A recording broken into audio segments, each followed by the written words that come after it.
This is Ramona's library book called It's the Great Pumpkin, Charlie Brown. Charlie Brown was raking leaves. Why is there There's like stickers on top stickers of what they are? I don't know. Hi, my name is Lovey. Hi, Lovey. She's going to read the book with us. Charlie Brown was raking leaves. Lucy was holding a football, and Linus was inspecting the pumpkin patch. This could only mean one thing. Halloween was almost here. Hi, my name's Impala, and I'm beautiful. Hi, Just like Impala. Lovey. Back inside, Linus started writing his yearly letter to the Great Pumpkin. Dear Great Pumpkin, I am looking forward to your arrival on Halloween night. I hope you will bring lots of presents. Who are you writing to, Linus? Asked Charlie Brown.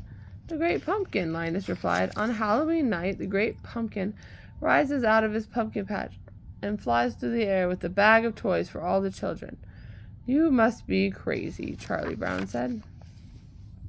The rest of the Peanuts gang thought that Linus was crazy too, but Charlie Brown's little sister Sally was very interested in the Great Pumpkin and in Linus. Wouldn't you like to sit with me in the pumpkin patch on Halloween night? And wait for the Great Pumpkin? Linus asked. Oh, I'd love to, Linus, replied Sally, batting her eyes. When the mail came, there was a surprise for Charlie Brown. I got an invitation to a Halloween party, he exclaimed. Is it the invitation to Violet's party? Asked Lucy. If you got an invitation, it was a mistake. There were 2 lists, one to invite and one not to invite. Charlie Brown was embarrassed, but he decided to go to the Halloween party anyway. He could barely wait. On Halloween night... I know there are more stickers. Again. On Halloween night, Charlie Brown met up with his friends. Lucy wore a witch mask. Charlie Brown's ghost costume looked a little funny.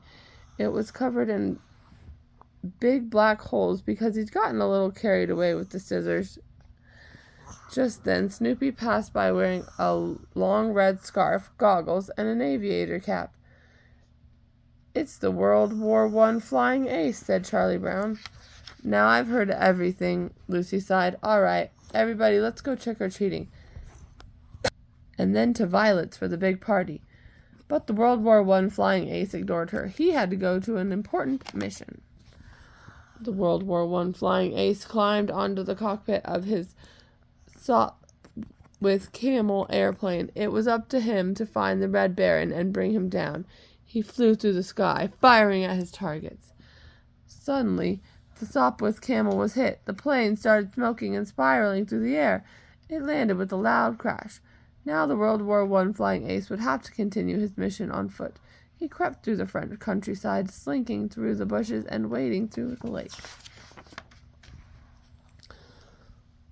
As kids passed the pumpkin patch, they saw Linus waiting for the Great Pumpkin. You blockhead!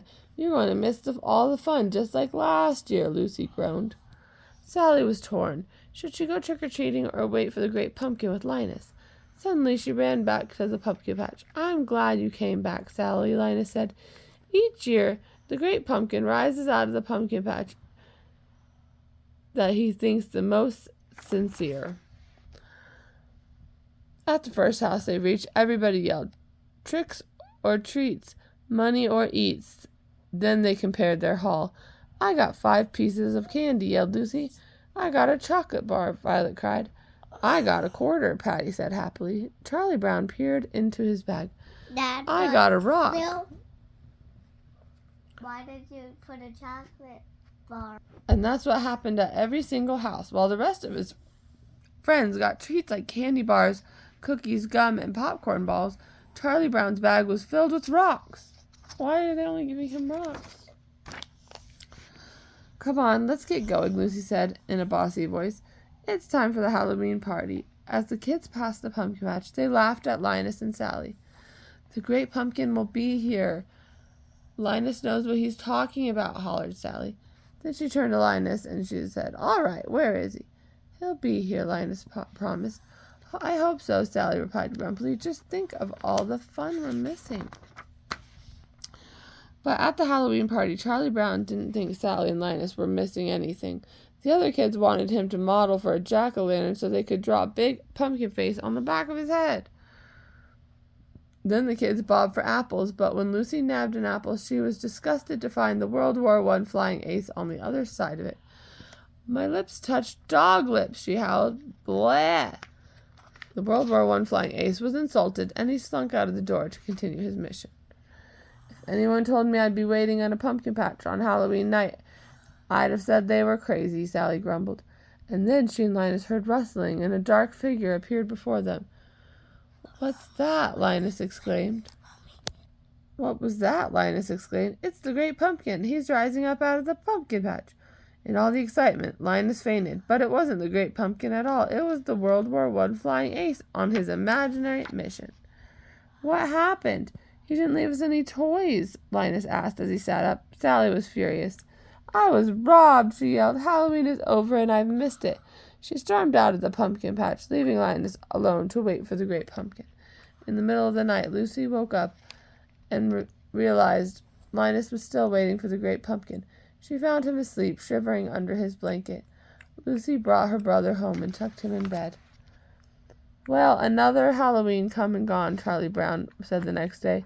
Don't take it too hard that the great pumpkin never showed up. Just wait till next year, Charlie Brown. I'll find a pumpkin patch that's real sincere, and I'll sit in that pumpkin patch until the great pumpkin appears. Linus exclaimed. The end.